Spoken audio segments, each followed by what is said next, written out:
Hello there, friends. So we were talking. Did you know toxins can make you fat and tired?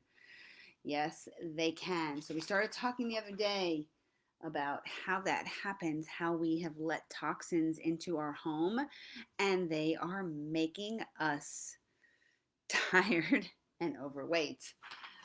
Oh, it's terrible. Okay, so we talked about obesogens. Obesogens are a category of endocrine disruptors, chemicals that interfere with your hormones. Okay, some exert their efforts by activating estrogen receptors, which can be harmful to men and women. Okay, these estrogen receptors will bind to anything that even remotely looks like an estrogen. Okay, most common toxins that are obesogens include, and these are ones that I've talked about with people before, BPA, which is bisphenol A, found in plastics, phthalates, astrazine, organ, organotins, and I'm going to mess this one up, perfluorooctanoic acid, or PFOA. Yeah, I know. Some of these names are just like, okay, if you can't pronounce it, it's not good for you for the most part. Okay, so let's talk a little bit about them, and we may have to extend this into a second talk because I don't want to rush through these. BPA is bisphenol A. It's a synthetic compound found in many products, including baby bottles. Yes, baby bottles, plastic food and drink containers, which we all use, and even metal food cans. And there's many other sources, but those are some of the big ones.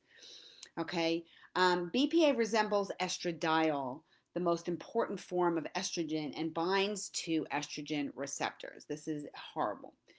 The time of greatest sensitivity to BPA is in the womb, during pregnancy.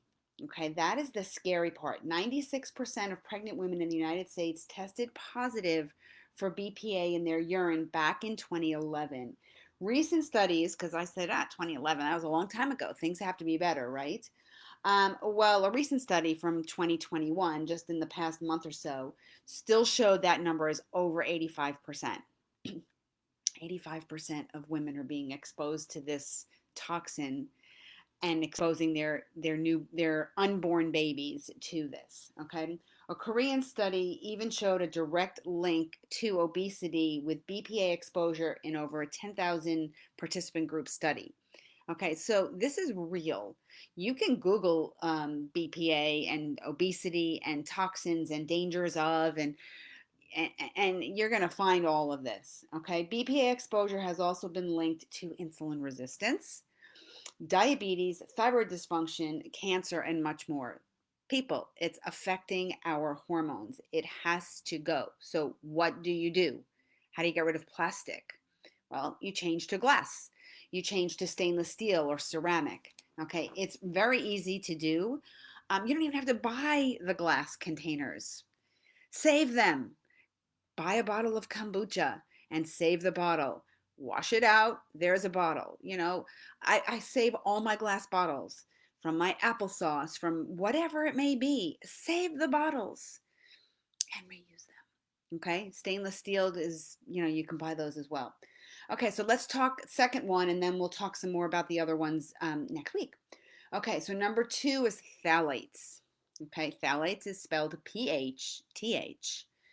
ALATES, in case you want to Google that one. They're chemicals used to make plastics soft and flexible because we don't like hard plastic. We like it to be flexible. Okay, they're found in food containers, toys, beauty products, yes, in your makeup, pharmaceuticals, shower curtains, paint. It's everywhere. Okay, they phthalates leach out of the plastics and contaminate the food. Then we eat the food, it contaminates the water, it even gets into the air. It like almost aerosolizes out of the plastic. Like BPA, phthalates are endocrine disruptors and may be contributing to weight gain by affecting receptors called PPAR. Okay, these are peroxisome proliferator activated receptors. That's a mouthful, which regulate carbohydrate and fat metabolism. Okay, so this is not just some receptor that kind of just sits around and does nothing. It is your carbohydrate and fat metabolism receptor. Studies show that phthalate levels in the body are associated with obesity, increased waist circumference, and insulin resistance, and type 2 diabetes. Okay, so again, change to products with healthy natural ingredients. I mean, I've converted my whole house over as best I can. Every time I want a new product or look at a new product, I research it. I research the ingredients, I search them up and find out if they are safe. Because if they're safe and they don't have these toxins in them, then I can feel safe bringing it into my home and not having occupational exposure in my house and with my family. Okay, so we're going to talk more about the other three next week because they're important and they're making us fat and they're making us tired. And who wants that? I don't. So hopefully you don't either. All right. So on that note, I hope you're having an awesome day and hope you have a lot of fun things planned for the weekend. And I will see you next week for another Live in 5.